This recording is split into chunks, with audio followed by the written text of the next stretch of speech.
All right, hello there, friends. We're going to have a little fun. We're going to look at the Travelmap.net website from the viewer's perspective. So you've received a route from a writer that you want to peruse, see what they're up to, read their blog, and yeah, let's get right into it.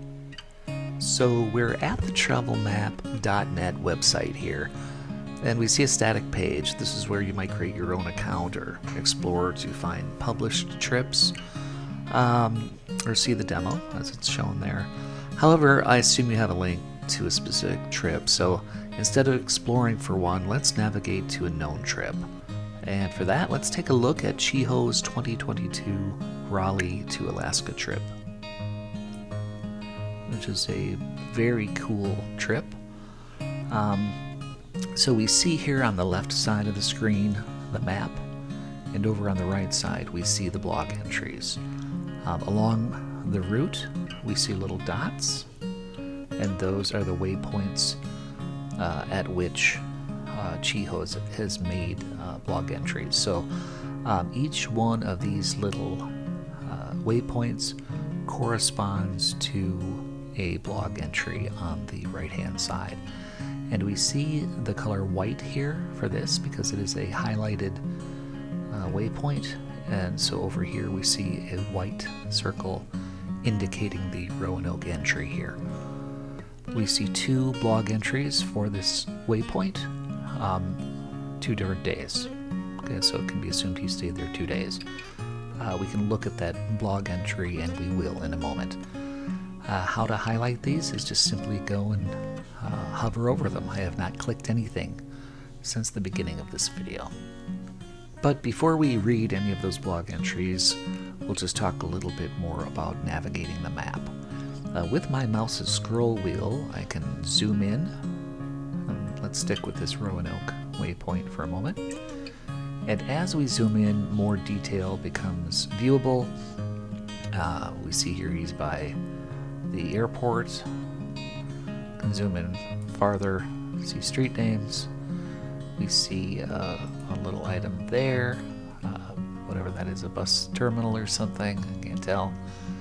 And then of course we can scroll back. Again, I'm using the mouse wheel for this operation.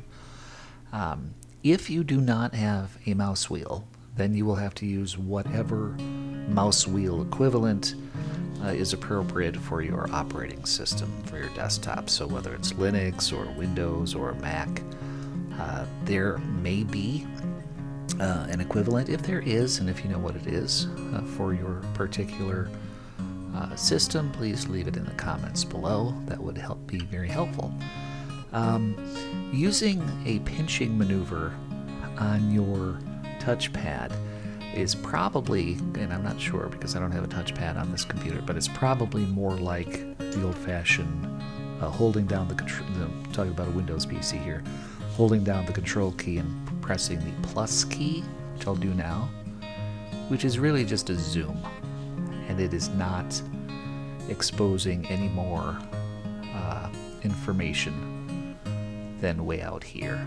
So this is just a zoom, like the old zoom and enhance false technological thing utilized in crime procedural shows. So anyway, to get more detail, scroll in with the mouse wheel or its equivalent. Alright, so I can click and hold the map, move it around. I can zoom all the way out. I mean all the way out. I can keep going. But here I can visualize where his trip will take him ultimately to the northern most point of the United States and Alaska and the Arctic Ocean. Anyway, so let's go ahead and move in, and let's go to the Glester Covered Bridge entry, hover over it, and again we see as we hop back and forth to highlight these, I'm not clicking anything, we see the blog entries on the right side moving accordingly. Okay, so let's go to the Glessner Covered Bridge entry. Oops. And here we are. And we can see a blog entry here, George's First Covered Bridge. We'll click that. And now we can see Chiho's writing. By the way, he's a very good writer. I do suggest checking out this route via the links below. So anyway, we see the entry. We see he's posted a Vimeo video link to it for the covered bridge. And we see some viewer comments, and you can post your own just by clicking in there. And just one other quick thing that I want to mention here is do not forget to look at the drop-down menu on the left-hand side here to jump to specific object types that you want to visit. So for example, if you want to see all the photos in this trip, we can click, and there are 49 photos here. I'm not going to do it because it's not my content. You can visit his site to see that.